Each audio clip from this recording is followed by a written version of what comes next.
Hola chicos, ¿qué tal estáis? Hoy vamos a ver en la clase de hoy vamos a explicar cómo fue la caída del Imperio Romano. El Imperio Romano, igual que todas las civilizaciones, todos los grandes imperios, como explicábamos al principio, tiene un momento de auge, un momento de esplendor y un momento de decadencia, como todos. Y eso supone el nuevo auge, esplendor y decadencia, pues de lo que podríamos decir que sería otro imperio, otra civilización o lo que sea. Entonces, si a los griegos les pasó que tuvieron su auge, esplendor y decadencia, a los fenicios les pasó que tuvieron su auge, esplendor y decadencia, pues en este momento en el que los romanos, el pueblo romano, han tenido su auge, su esplendor y decadencia, vendrá otra época, vendrá otro momento que tendrá también su auge, esplendor y decadencia. Con, eso sí, con la caída del Imperio Romano, lo que termina es la Edad Antigua. Ya empezaríamos a hablar de la Edad Media, de la Edad Moderna.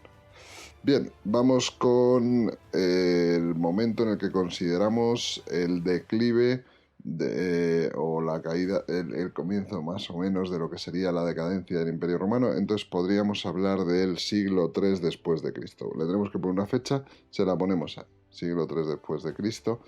Y los motivos son muchos. Nosotros vamos a hacer un muy escuetito, un resumen de cuáles pudieron ser la causa de la caída de este grandísimo imperio. Lo que tenemos que tener en cuenta es que, en primer lugar, hay un gran declive a nivel valores. Es una sociedad que va perdiendo sus valores. Una sociedad se tiene que cimentar en valores, tiene que tener una conciencia de querer ir a alguna parte, y sin embargo en Roma esto ya se empieza a perder. Ya los mismos emperadores, había muchísima corrupción política, los mismos emperadores ya, bueno, había habido casos como Nerón, como Calígula, que verdaderamente eran gente que no estaba bien de la cabeza, se consideraban algo así como dioses y tal. Había grandes crisis en este sentido, que llevaron a un desarraigo de la población hacia lo que había sido el orgullo, ¿no?, de ser un gran imperio. Bien, un imperio tan grande era muy difícil, prácticamente imposible, tener una buena salud pública y fijaros que estamos hablando además de hace muchísimo tiempo, y bueno, pues vivía mucha gente en las ciudades. Os podéis imaginar, si hoy en día ya es complicado y hoy en día ya tenemos un buen alcantarillado, tenemos servicios de limpieza y tal, imaginaos en aquella época lo que podría ser mantener la limpieza de cosas tan grandes con tantísima gente. Por lo tanto, bueno, pues había epidemias, había enfermedades que eso marcaban muchísimo. Pero en lo que nos tenemos que centrar, en los 4 grandes elementos en los que deberíamos centrarnos a la hora de entender cuál fue la causa de la caída del Imperio Romano a grandes rasgos, van a ser los cambios económicos, los cambios culturales y espirituales, los cambios sociales y los cambios políticos. Los cambios económicos, como os podréis imaginar, un imperio tan grande costaba una fortuna mantenerlo. Como al principio, en el auge del Imperio Romano, ¿de dónde salía toda esa riqueza? Bueno, pues salir conquistando nuevos territorios, todas esas riquezas iban engrosando lo que serían las arcas del imperio.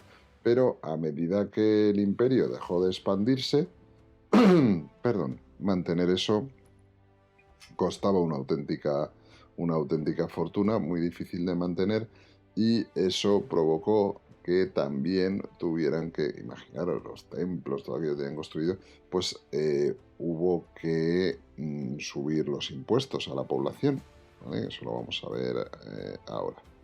En cuanto a cambios culturales y espirituales, fijaros, ellos eran, por ejemplo, en este caso, no se ve claramente, ellos eran politeístas, y de repente hay una religión que viene del judaísmo que crece y crece y crece, que es el cristianismo. Pues claro, ya supone una ruptura, ¿no? De alguna manera, ¿no? Esa manera de pensar, esa manera en la que habían cimentado, de la manera en la que habían construido sus valores, de repente ahora cambian radical, ¿no? Ahora empiezan a tener otras creencias, ¿vale? En este sentido, fue una de las causas, uno de los elementos dinamizadores, ¿vale? Bueno, vamos a continuar. Cambios sociales, lo que os digo, si ahora el imperio, por ejemplo, ¿no? En este caso, pues cobraba muchísimos más impuestos a los ciudadanos, pues habría mucha gente que diría, bueno, pues no me interesa vivir en la ciudad, o incluso a lo mejor ni siquiera me interesa pertenecer a Roma. Ya empezarían incluso algunas provincias a decir, oye, mira, nosotros no queremos ser Roma, queremos ser otra cosa, ¿no? Cambios políticos. Fijaos, algo tan grande como el Imperio Romano era un elemento codiciado, las provincias, las riquezas que tenían, para otros pueblos, para otras culturas. Entonces, siempre habían estado en guerra. Siempre habían estado en guerra con otros pueblos y tal. Pero claro, ahora que eran más débiles, pues esos pueblos, esos otros pueblos, esas otras culturas, pues claro, venían ganándoles terreno, les iban invadiendo. Entonces se produce lo que son las invasiones bárbaras. Aparte de las crisis internas, de las revueltas internas, encima hay invasiones bárbaras que vienen de pueblos del norte que van tomando, bueno, a las distintas provincias, ¿no? Como los godos, los bárbaros, ¿vale? Van invadiéndoles. Con lo cual, el imperio se sumerge en una gran crisis hasta el punto que llega un momento que se produce la división del Imperio Romano. En el siglo IV, el emperador Teodosio dividió el Imperio Romano en Imperio Romano de Occidente y Imperio Romano de Oriente. El Imperio Romano de Oriente duró bastante más tiempo, pero con la caída, con el final del Imperio Romano de Occidente, ponemos punto y final a la Edad Antigua. Las invasiones de los pueblos bárbaros debilitaron enormemente hasta tal punto que ya fue prácticamente imposible mantener la estructura de algo tan grande. Aún así, aguantaron bastante tiempo, pero ya prácticamente el deterioro hizo que desapareciera. En el caso, por ejemplo, de Hispania, fueron los visigodos los que se quedaron en este territorio, en Hispania, en la península ibérica, lo que hoy conocemos como España. Y nada más, esta ha sido la introducción a todo el Imperio Romano. Es bastante información, bastantes datos, y ahora toca estudiar un poquito. Espero que te haya gustado la unidad. Es una unidad en la que hemos estudiado tanto lo que fue el inicio de la Edad Antigua, aquellos primeros imperios. Luego hemos visto las tres grandes civilizaciones que marcan definitivamente lo que es Occidente, como fueron los griegos, los fenicios, los griegos y los romanos. Y ahora ya hemos visto la caída del imperio, la división del Imperio Romano y su desaparición, para poner punto y final a la Edad Antigua y el nacimiento de la Edad Media. Bueno, si te ha gustado el vídeo, ya sabes, lo puedes ver las veces que necesites, estudia un poquito y nada, nos vemos en la siguiente clase. ¿Vale, chicos? Un abrazo fuerte.